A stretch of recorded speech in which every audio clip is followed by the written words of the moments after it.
Okay, so getting near the end here. So this is going to be Swamp Palace in the Link to the Past Randomizer Casual Dungeon Guide. Sure, let's call it that. So first things first about Swamp. You have to get to Swamp in Dark World, mirror back to Light World, go back into Light World Swamp, and push the blocks out of the way. Now I'm doing the mirror glitch where you can mirror blocks basically away. There's nothing to that trick other than mashing Y as you're pushing a block with the mirror equipped. Just makes things a little bit easier, so I only have to do one block push instead of two. Anyway, so we come back out. We go back into our portal, and we go into Dark World Swamp. So, first thing we're going to do here is... So now that Swamp's flooded, obviously... you know, don't screw that up. Oh, no, that's bad. Anyways, no big deal. That's always a key. Sure. Next, there's this bombable wall, which will have a chest in it. Could be an item, could be a dungeon item. Anyways.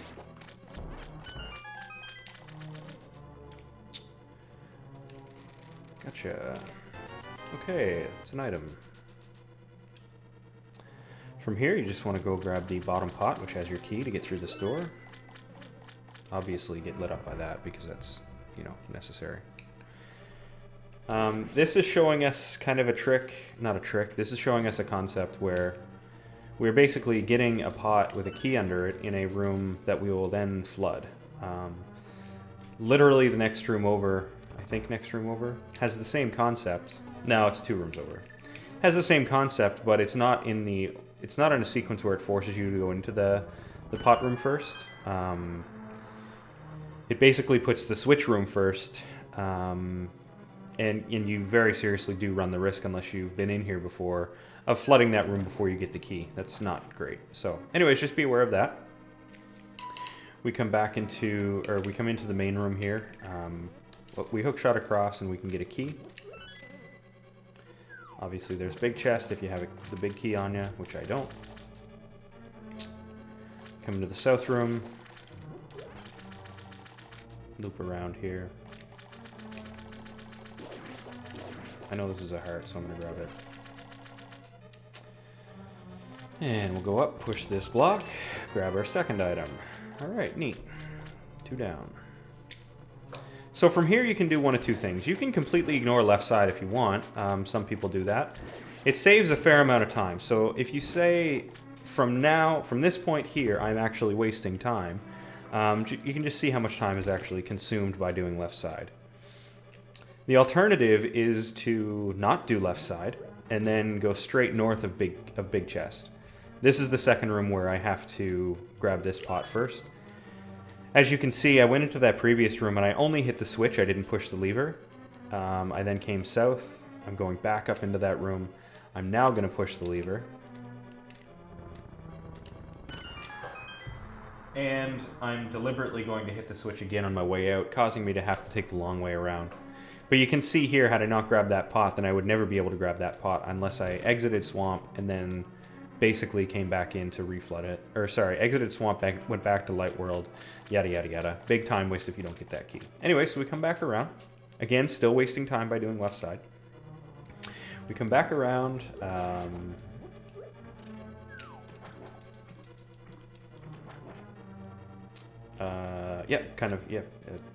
Yeah.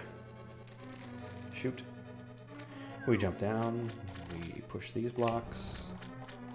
Don't try to mirror those blocks, by the way. You will warp back to the beginning of the dungeon. I've done it. It's a pain. It's a pain. Push that guy. Yep, of course. So we want to do left side here, because if you do right side, then it actually causes you to backtrack. And it's not great. Another item, good for us.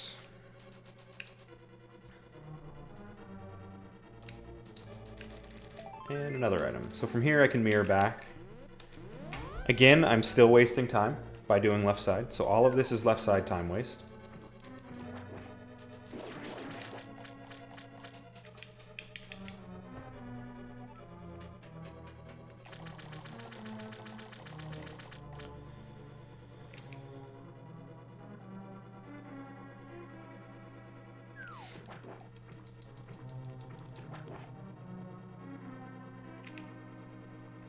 And now we're back into the main room.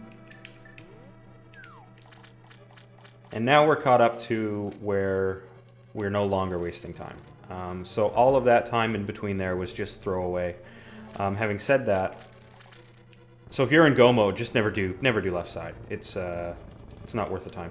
Also, you can push that statue and grab that skull while you're pushing it. So just basically keep holding up and keep mashing A, and you should be fine there. So yeah, if you're still looking for items, if there's any items that you still need, then you might want to consider doing left side unless you want to take the risk to not do it. If you don't require any items, then just don't do left side, because you don't need big key to get to Argus in this dungeon. We're going to go south here after draining that room. There's going to be 2 chests. If one of these is big key, which it's not, if one of these is big key, now we can backtrack from here by going up these stairs.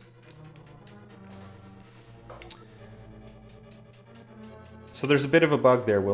It will actually make you go up and down those stairs twice. I don't know what's going on with it. I don't know if it's just my session or not, but it didn't let me come out that door the first time. Anyway, so we can backtrack. You go up the stairs, you come out through this door, you hookshot across to get big chest. That's if you get the big key by now, which we haven't. Alternatively, you don't have to come back up here. You can wait until you finish the boss and then just come back into the dungeon. Entirely up to you. Yeah, just one of those things that helpful to know that in case you ever get the big key in that room. Now from here, it's actually pretty apparent to me that we won't have to backtrack at all to get the big key because, or not the big key, the big chest, because that was big key. The only 2 items left in the dungeon are the item that Argus will drop, as well as the item in the big chest. I don't have the map or compass yet, so I know that Argus is going to drop one of them, and the big chest is going to be the other one. Neither of them are particularly valuable, so I'm just not going to bother coming back in. That's where consciousness of your items kind of is helpful. Now I go into this fight. It's just pretty straightforward. Hookshot, sword, hookshot, sword, hookshot, sword. Okay. You can do Argus with... sorry. It takes... 1 hit with Tempered and Butter Sword on these soft guys. It takes 2 hits with Master Sword. And with Fighter Sword, it takes 2 twirls. So if you are in the Argus fight with just Master Sword, you're actually better off doing Hookshot, Hammer. And that's a bit of a pain in the butt. And then from here, I just do twirls or fire. Fire Rod works well on him. Anyways, 2 quick spins. He's out of commission, and we have our crystal. So, that's full clear swamp. I hope that was helpful for anyone who's trying to learn patterns and routing in this game. Yeah, hope you enjoyed it. Thanks so much.